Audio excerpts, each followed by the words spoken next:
Alam naman po natin na by June 30, kayo po ay mag-o-taking na po and then mag-o-open na po ang 20th Congress. So bilang congressman-elect po ng 3rd District, ano po ba ang mga paghahandang ginagawa nyo? At alam naman po natin na si Congresswoman Rhea Vergara ay pinaplano nyo ngayon bilang pag-upo po bilang congressman ng 3 distrito. Ano mo, with my long experience in public service and public administration, I am an asset. Lingkod bayan po ay dapat talagang nakatuon tulad ng aking mga pangako na binitawan. Simpleng-simple po mga pangako binitawan ko. Pakipagkapwa-tao, kalusugan, infrastruktura, pagsasaka, price control, at saka pangwakas ay edukasyon na pinakamarami sa lahat. Yung trabaho po ay kasi dito sa Cabanatuan nga po ay patayo na ang landers at ilang panahon na lamang po ay 2 years yung mga pabrika dito sa Caligid Sur ay magsisitayo na at 14,400 tiga-Cabanatuan ang talaga mangangailangan ng mabibigyan ng trabaho.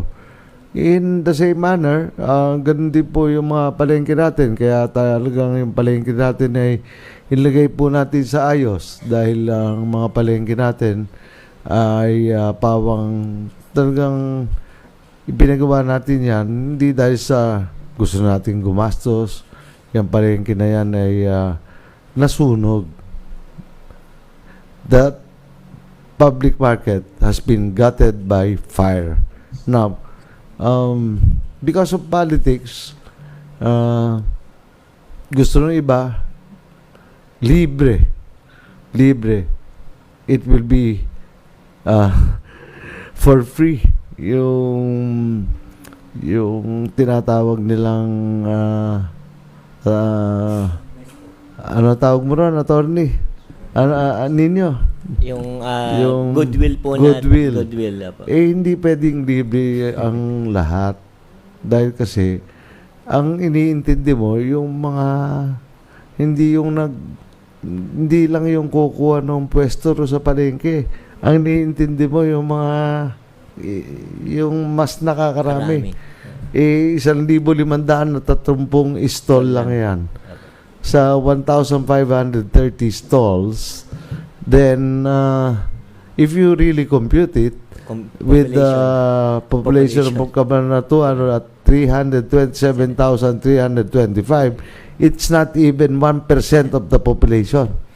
And, ba't mo ibibigay na libre? Samantalang, hirap nga na sa pananalapi o sa paggawa niyan. And, nakakatuwa itong probinsya, sasabihin ililibre.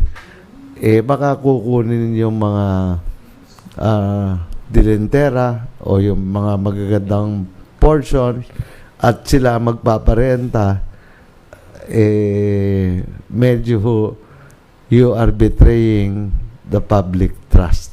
Good morning, POJ. Morning. Pwede ba akong magbigay ng opinion ko? Kasi hindi po pwedeng ibigay ng libre, POJ yan. Baka mahabla tayo ng anti-graft. Kasi you're giving unwarranted benefits to a private individual. To a certain private individual. Yes. Certain lang. Mga kaya piling-pili.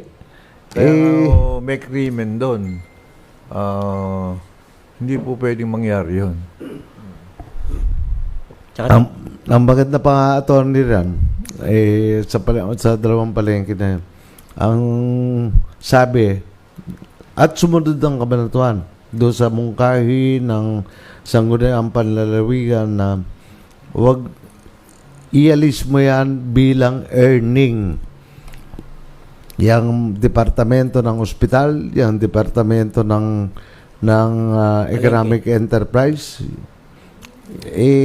tanggalin mo bilang earning. Dahil hindi naman kumikita. Ngayon, walang karapatan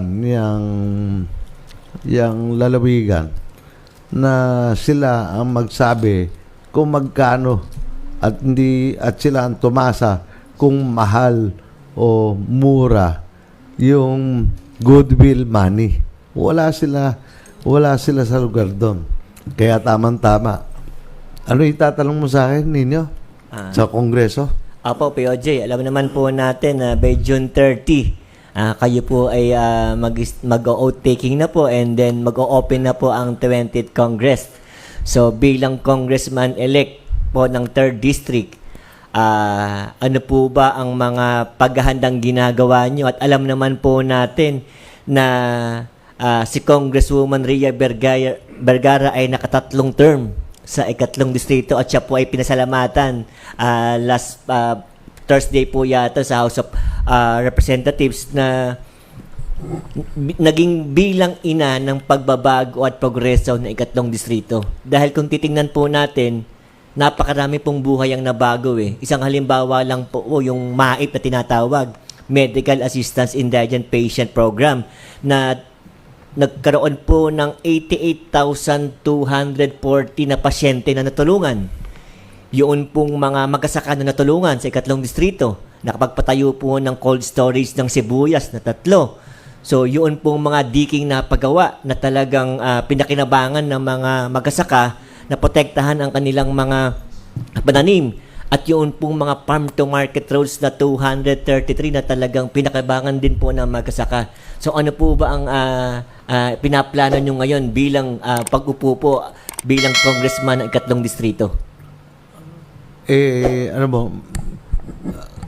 With my long experience in public service and public administration, I am an asset. Asset ako sa Kongreso. Dahil kasi, yung iba, wala sila nung ganong kahabang karanasan. Katulad nga inisip mo na kung ikaw ay mangungutang para ipagawa yung palengke,